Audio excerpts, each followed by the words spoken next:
Hi everyone, welcome back to Healthcare Academic Academy. I'm Hannah, and if you're watching this, you're probably preparing for a Diagnostic Radiography viva, an OSCE, or applying for your first Diagnostic Radiography job. So maybe you want a little bit more confidence with clinical scenarios. Today we're going to walk through a scenario and it catches a lot of students out because on the surface it seems quite simple, but actually it touches on some really important legislation and professional standards that your examiners will absolutely be looking for. So this is the scenario.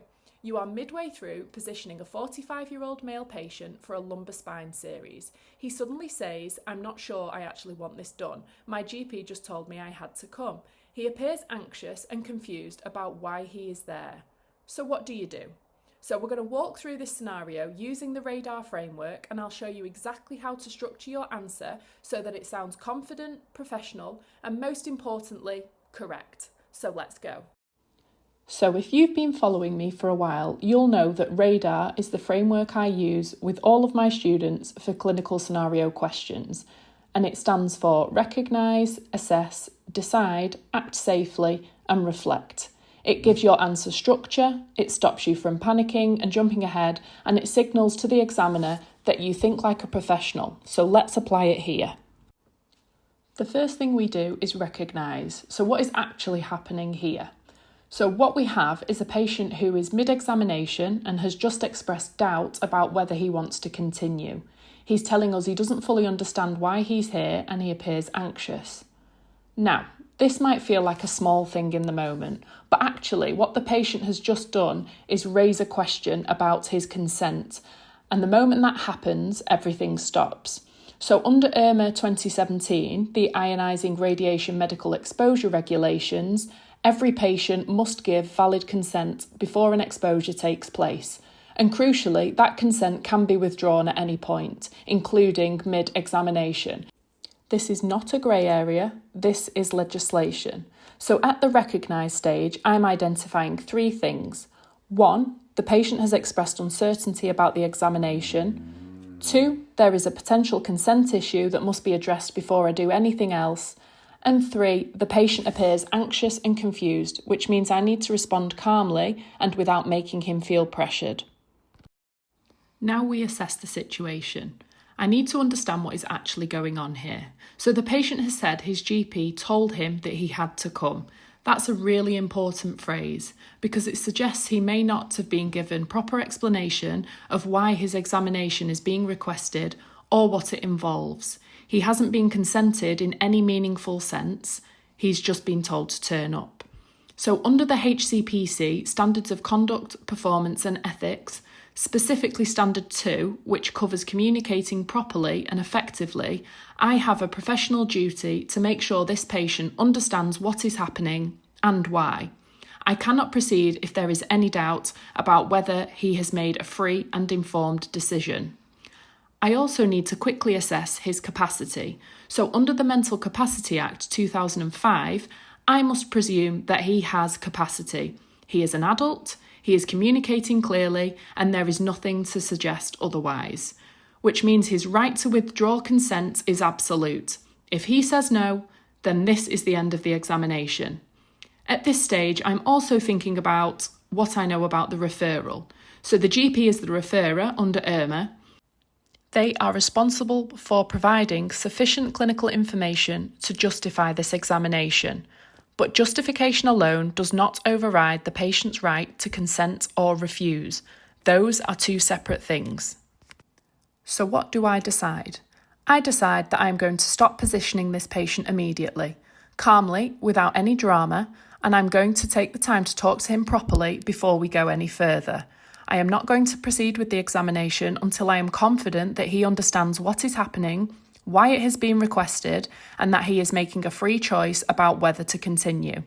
This is the right clinical and professional decision, and it is backed up by legislation. I am not being difficult or slowing things down. I am fulfilling my duty as a registered practitioner. Now I act safely. This is where I explain exactly what I would say and do. The first thing I do is step back from the equipment and speak to him directly. I want my body language to be open and calm, and I might say something like, Of course, let's just pause for a moment. I completely understand. Before we do anything, can I just explain what this examination involves and why your GP has requested it? I'm not rushing him. I'm not making him feel like he's caused a problem. I'm creating a space for him to ask questions and feel in control. I then explain in plain language what a lumbar spine X-ray involves, what the GP is looking for, how long it will take, that the radiation dose is low and justified based on his clinical history, and crucially, that he has a choice. He does not have to have this done today. At this point, I need to be honest with him. I cannot tell him his GP made him come, because no one can compel a patient with capacity to have an X-ray. If he asks me directly whether he has to do this, the answer is no. Now, once he has the information he needs, one of three things might happen. So option one, he understands, he'll feel reassured and he's happy to go ahead. In that case, I can proceed. I document that the given information, his questions were answered and valid consent was confirmed. Option two, he still has questions or wants to speak to his GP first. In that case, I respect that completely. I help him arrange a conversation with his GP. I do not proceed today and I document everything. Finally, option three, he decides he does not want the examination. This is absolutely in his right. Under the HCPC standards and the Mental Capacity Act, a patient with capacity has the absolute right to refuse. I do not pressure him, I do not make him feel guilty, and I inform the referring GP that the patient has declined and wish to discuss the referral further. I document the refusal clearly. In all three scenarios, I am never proceeding with an exposure unless I am confident that the consent is valid and freely given. Finally, I reflect. This scenario is a really good reminder that consent is not a form you sign in a waiting room. Consent is an ongoing conversation. It can be withdrawn at any moment by any patient for any reason, and as a radiographer, it is my professional and legal responsibility to recognise this when it is happening and respond appropriately. So the legislation here is clear. IRMA 2017 requires valid consent before any exposure. The Mental Capacity Act 2005 protects the patient's right to make their own decisions, and the HCPC standards of conduct require me to communicate effectively and put the patient's interests first. And actually, the way I handle this moment says a lot about the kind of practitioner that I am. A patient who feels heard, respected, and in control is far more likely to engage with their healthcare going forward, and that matters. So there we have it, a full radar answer for a consent and patient autonomy scenario with the key legislation woven in naturally. So the things that I want you to take away from this are: 1, the moment a patient expresses doubt about consent, you stop, always. 2, proceeding without valid consent is a breach of IRMA, your HCPC registration and the patient's fundamental rights, so it is not worth it. And 3, how you handle this moment is a test of your communication skills as much as your clinical knowledge. So stay calm, stay kind, and stay professional. If you found this helpful, give it a like and a subscribe. I post regular Viva prep content, clinical scenario walkthroughs, and radiography career advice right here on this channel. And if you want one-to-one Viva preparation support, my details are in the description below.